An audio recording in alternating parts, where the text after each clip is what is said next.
안녕하세요. 마인드셋 코치 정진우입니다. 여러분, 혹시 이런 경험 없으신가요?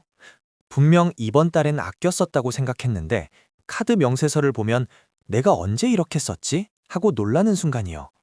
저도 예전에 그랬습니다. 아내 몰래 비싼 자전거 용품을 사놓고 이건 세일해서 산 거니까 돈 번 거야 라고 합리화했었죠. 그런데 그거 아세요?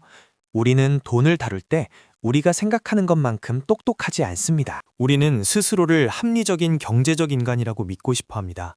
가성비를 따지고 최저가를 검색하니까요.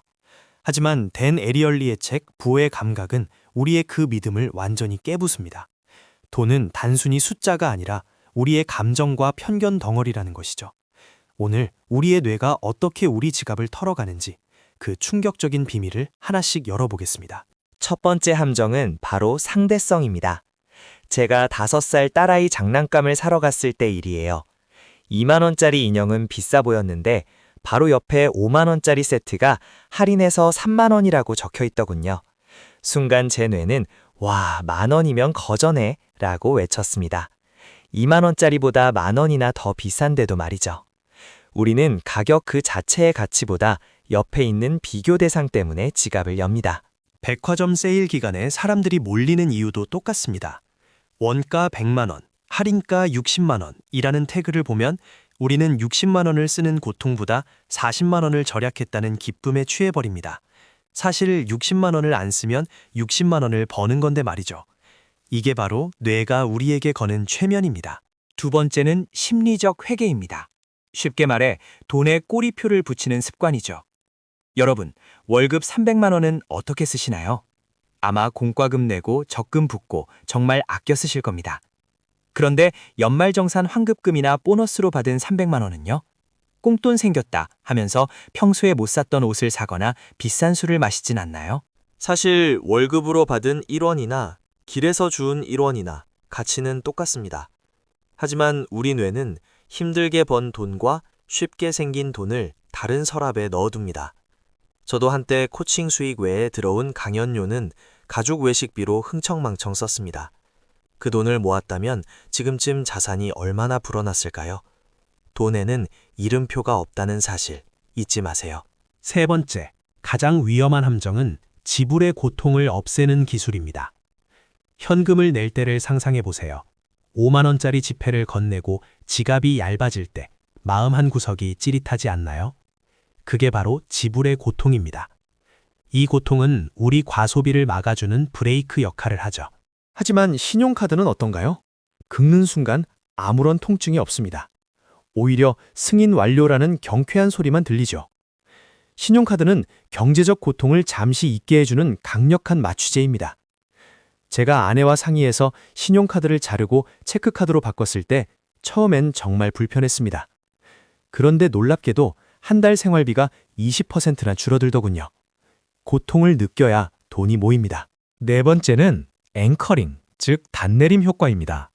처음 본 숫자가 뇌에 닻을 내린다는 뜻이죠. 고급 레스토랑 메뉴판 제일 위에 20만 원짜리 코스가 있다고 칩시다. 대부분 안 시킵니다. 하지만 그 덕분에 그 밑에 있는 8만 원짜리 코스가 합리적으로 보이죠. 사실 8만 원도 싼 게 아닌데 말입니다. 제 딸아이 교육비를 고민할 때도 그랬어요.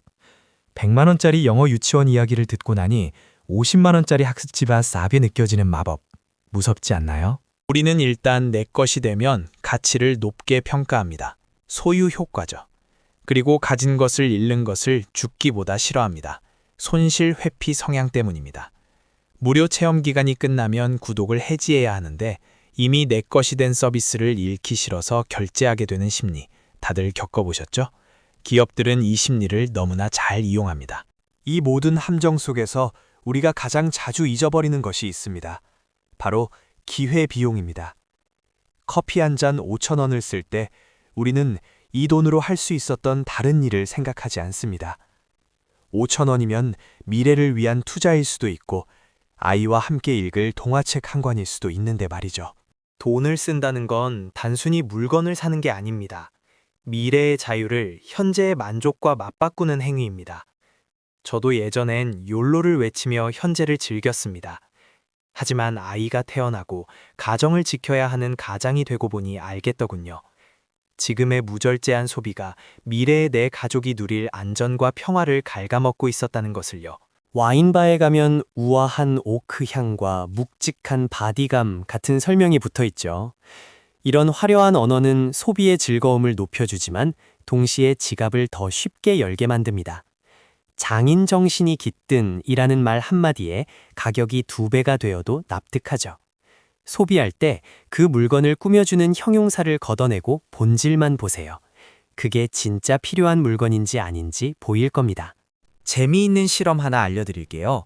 열쇠공이 1분 만에 문을 따주면 5만 원이 아깝다고 느낍니다. 하지만 땀을 뻘뻘 흘리며 1시간 동안 고생해서 문을 따주면 5만 원을 기꺼이 지불하죠. 결과는 똑같이 문이 열린 것인데도요. 우리는 결과의 가치보다 눈에 보이는 노력에 돈을 지불하려 합니다.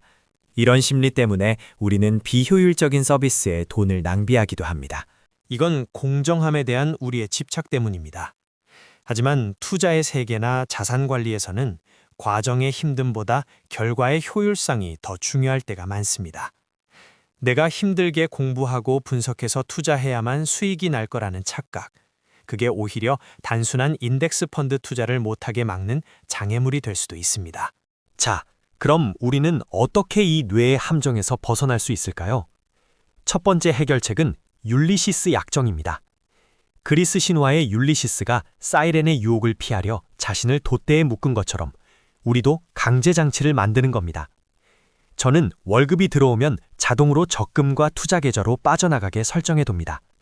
제가 건드릴 수 없게 먼저 묶어버리는 거죠. 두 번째는 비교 대상을 바꾸는 겁니다. 50만 원짜리 코트가 세일해서 30만 원이라고요? 20만 원 이득이 아니라 이 30만 원으로 30번의 맛있는 점심을 먹을 수 있다. 또는 가족과 1박 2일 여행을 갈 수 있다와 비교해 보세요.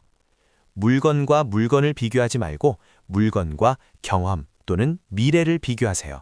세 번째, 소비의 고통을 다시 불러오세요. 가능하다면 현금을 사용하시고 온라인 쇼핑몰에 저장된 카드 정보를 삭제하세요. 결제할 때마다 카드 번호를 입력하는 그 귀찮음이 충동 구매를 막아주는 마지막 방어선이 됩니다. 귀찮음은 돈을 모으는데 가장 큰 아군입니다. 물건을 사기 전에 딱 3가지만 물어보세요. 첫째, 이게 세일 안 해도 샀을 물건인가? 둘째, 이 돈을 다른 곳에 쓴다면 무엇을 할 수 있는가? 셋째, 지금 이 소비가 내 미래의 자유보다 중요한가? 이 질문들이 여러분의 뇌가 보내는 가짜 신호를 차단해 줄 겁니다. 저는 주말에 가족과 외식할 때 나만의 의식을 치룹니다. 음식이 나오면 잠시 눈을 감고 이 음식을 먹을 수 있게 열심히 일한 나 자신과 함께 해주는 가족에게 감사합니다. 라고 속으로 말해요. 이렇게 하면 5만 원짜리 식사가 50만 원 이상의 행복감을 줍니다. 돈을 쓰는 순간의 감도를 높이면 더 적은 돈으로도 더 큰 만족을 느낄 수 있습니다. 부의 감각을 키운다는 건 단순히 구두쇠가 되는 게 아닙니다. 돈이라는 도구를 내 의지대로 통제하는 힘을 기르는 것입니다. 돈에 휘둘려 불안해하는 삶이 아니라 돈을 도구 삼아 소중한 사람들과의 시간을 지키는 삶. 그게 우리가 진짜 원하는 부자가 아닐까요? 물론 우리는 또 실수할 겁니다. 세일 문구에 혹하고 기분 탓에 지갑을 열겠죠. 괜찮습니다.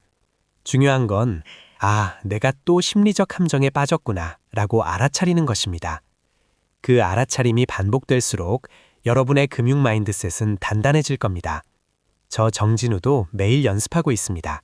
이 영상을 끄고 나면 딱 하나만 실천해 보세요.